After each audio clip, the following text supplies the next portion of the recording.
Drama serial Bismil की कहानी बहुत ही ज्यादा संगीन और दिलचस्प हो चुकी है, क्योंकि ये ड्रामा दिन ब दिन अपनी रीच बहुत ही ज्यादा हाइप करता जा रहा है। अब जिस तरह इस ड्रामे की कहानी संगीन हो चुकी है, कठिन हो चुकी है, कुछ समझ नहीं आ रहा कि आगे क्या होने जा रहा है, क्योंकि मासूमा से शादी करके टीटी का अब रवैया बहुत जल्द बदलने वाला है, पछतावे की आग में जलने वाला है। क्योंकि यहाँ पर तोकीर को अभी तो बहुत ज्यादा खुशियां मिल रही हैं मासूमा की सूरत में, जवान जहां लड़की जो हाथ लग गई, लेकिन बाद में जब अंजाम देखने को मिलेगा तब हाथ मसलने को भी टाइम ना होगा, क्योंकि सारा कुछ हाथ से निकल चुका होगा। अब यहाँ पर मूसा की शादी का दिन आ गया, लेकिन टीटी को कोई फिक्र नहीं, ना ही अपने बच्चे की खुशियां उसकी आंखों में दिख रही हैं।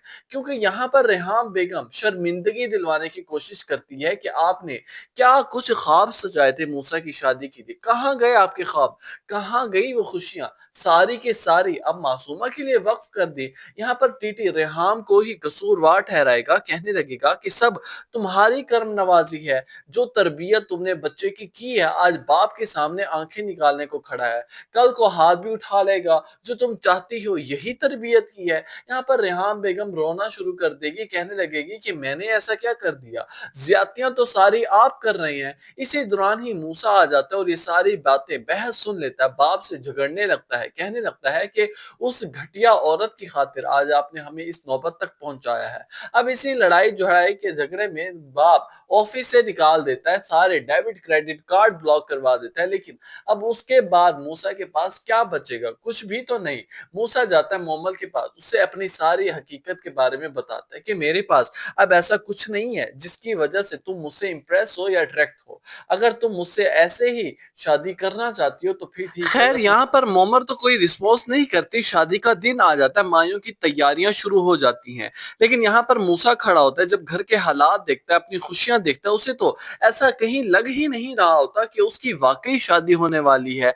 बहरहाल आखिरकार जाकर मूसा जहनी मरीज तो बन ही चुका होता है, अपनी खुदकुशी करके अपनी जान अपने ही हाथों से खत्म कर बैठता है। अब उसके बाद घर में मातम का समा होता है, रेहान बेगम रो रो कर पागल हो जाती है बच्चे की जुदाई में।